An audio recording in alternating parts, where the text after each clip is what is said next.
Good afternoon, ladies and gentlemen. In December, the One Bermuda Alliance has won the right and the privilege to serve the people of Bermuda. In that spirit of service, we listened to the requirements as they were being articulated by people in the highways and byways. And one of the first areas that we were able to determine was that the economic condition of Bermuda was beginning to take its toll on some of our most vulnerable population, our indigent and our seniors.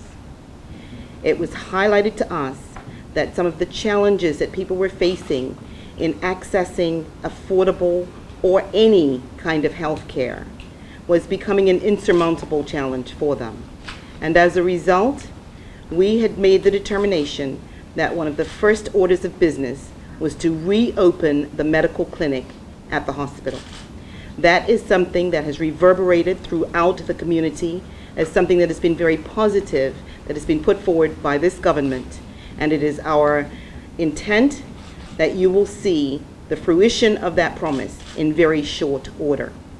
The popularity of that decision has reverberated from the very top to the doctors and caregivers, right the way through to the users of that facility. And it gives me great pleasure to announce that our government has made the determination that people will not have to fail to have access to good quality health care because they don't have the money to pay for it. We will, however, indicate that this will not be held in a situation of isolation. There will be some requirements. We will ensure that people who will have to access the medical clinic and its services will be combined with a wellness program so that we can highlight and focus on the issue of prevention of illness as opposed to us having to deal with the expense of having to care for chronic illness at the back end. That's our primary concern, and you would have seen that as a part of our commitment in the throne speech.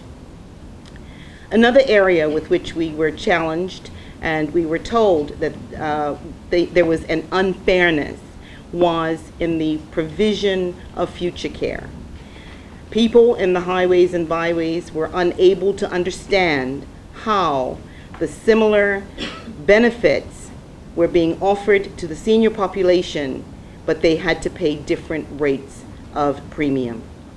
We looked at how can we fairly address this issue, and you will see legislation that will come forward that will ensure that everybody who accesses the future care will have the same premium rate for the same levels of service.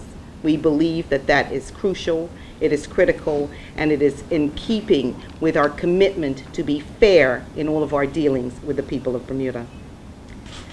I don't believe that any one of us has or doesn't have knowledge of someone who has to reside in a rest home for reasons of either lack of family care, the best option that's available for a senior, and as seniors age and are incapable of taking care of themselves in their own homes, I believe that the nursing home environment is a viable and a valuable service that is being provided to the people of Bermuda. Under that guise, we will ensure that the standards that are upheld in all of the rest homes and the nursing homes are ones that are equated to internationally accepted standards, and you will ensure, you will see legislation coming to the House of Assembly that will upgrade and update the nursing home standards regulations to ensure that our seniors are being treated in an environment of dignity and care that is second to none, as we have only come to expect from our beloved Bermuda. We also have looked at the challenges with some of our, not just the seniors, but also our physically challenged young people. And one of the things that has been deficient over time is that there has not been a registry so that we can track and follow the needs of our physically challenged and special needs people, so that we know how to better employ the resources that we have. So if we know with whom we are dealing, we will know how we can accommodate their needs and their wishes, whether it be in the school system, through paraprofessionals, whether it be in home care, whether it be in institutional care. It is important that that segment of our community has not been left hanging out to dry.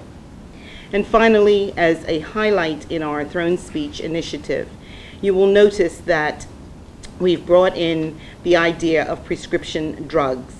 What happens at the moment is our healthcare costs have risen exponentially. And one of the ways in order to curtail that rapid growth and the unsustainable growth in the cost of healthcare is to look at the situation with respect to generic drugs. And we know that prescriptions can be written for generic drugs and that the generics have equal worth as named brands. So we will bring forward legislation that will allow medical practitioners, doctors, to be able to write prescriptions, and that generic drugs will be specifically used to fill those prescriptions unless the physician decides that a named brand is more appropriate.